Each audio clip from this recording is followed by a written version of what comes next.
Good morning all. Today we will discuss about dysfunctional uterine bleeding, that is DUB.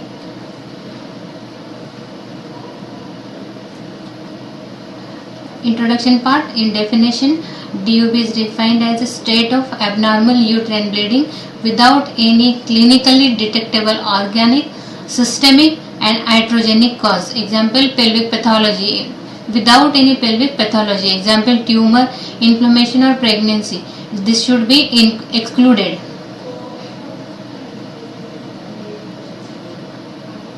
Heavy menstrual bleeding. Heavy menstrual bleeding is also defined as bleeding that interferes with women's physical, emotional, social and maternal quality of life. Heavy bleeding, in dysfunctional uterine bleeding, female gets heavy menstrual bleeding, and it is defined as bleeding that interferes with women's physical, emotional, social and maternal quality of life. DUB is defined as a state of abnormal uterine bleeding following anovulation due to dysfunction of hypothalamo-pituitary-ovarian axis. Hypothalamo-pituitary-ovarian axis, there is dysfunction of this, and also anovulation in the patient's menstrual cycle. In ovarian cycle, there is no ovulation. Incidence is almost about 10% in the new patients that are attending OPDs, outpatient departments.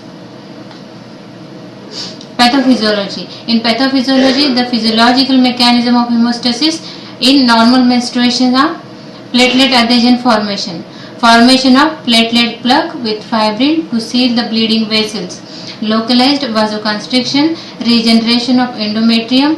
Biochemical mechanism involved are increased endometrial ratio of prostaglandin F2 alpha, prostaglandin E2. PGF2 alpha causes vasoconstriction and reduces bleeding. The endometrial abnormalities may be primary or secondary to incoordination in hypothalamo-pituitary-ovarian axis. It is thus more prevalent in extremes of reproductive period, adolescence and premenopausal, that is in adolescence age and premenopausal or following childbirth or abortion.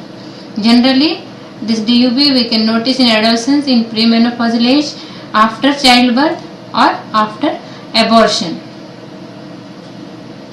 Emotional influences, worries, anxiety or sexual problems sometimes are enough to disturb normal hormonal balance in a female. The abnormal bleeding may be associated with or without ovulation and accordingly grouped into ovular bleeding and anovular bleeding. We can group this entity into ovular bleeding and anovular bleeding. In ovular bleeding, ovulation is present, and in anovulation there is no ovulation. Again, ovular bleeding, polymenorrhagia. Follicular development is speedy, so shortening of follicular phase. As there is shortening of follicular phase, there is short period of estrogen phase, and the bleeding will occur at earliest, not at normal time, not at monthly bleeding. So bleeding will be earlier and excessive bleeding will be there in polymenorrhea or polymenorrhagia in ovular bleeding. The disturbance may be due to ovarian unresponsiveness to FSH or secondary to pituitary dysfunction. There is undue prolongation of proliferative phase with normal secretory phase. That is, there is undue prolongation. Prolongation means the period required is somewhat long. That is, a proliferative phase is long one with normal secretory. Secretory phase is normal and proliferative phase is long. Functional menorrhagia, irregular shedding of endometrium, incomplete withdrawal of LH, that is luteinizing hormone, even on 26th day of cycle. So there is incomplete atrophy of corpus luteum. So there will be persistent secretion of progesterone. Second one is persistent LH, luteinizing hormone. So there will be inhibition of follicular stimulating hormone, FSH, that suppresses ripening of follicle in the next cycle. Again, irregular ripening of endometrium, there is poor formation of inadequate function of corpus luteum. Secretion of both estrogen and progesterone is inadequate to support endometrial growth. Anovular bleeding, menorrhagia, cystic glandular hyperplasia is also synonym as metropathia hemorrhagica, Schroeder's disease. No negative feedback inhibition of FSH, follicular stimulating hormone, That is, because of this there is gradual rise in the level of estrogen. So there will be unopposed estrogen action and there will be excessive bleeding. Changes in the uterus, there is variable degree of myohyperplasia with symmetrical endometrial hypoplasia. Increased uterine size, myohyperplasia, increased size of endometrium and myometrium. This is in this diagram we can notice normal uterine musculature, and this in the second one we can notice myohyperplasia.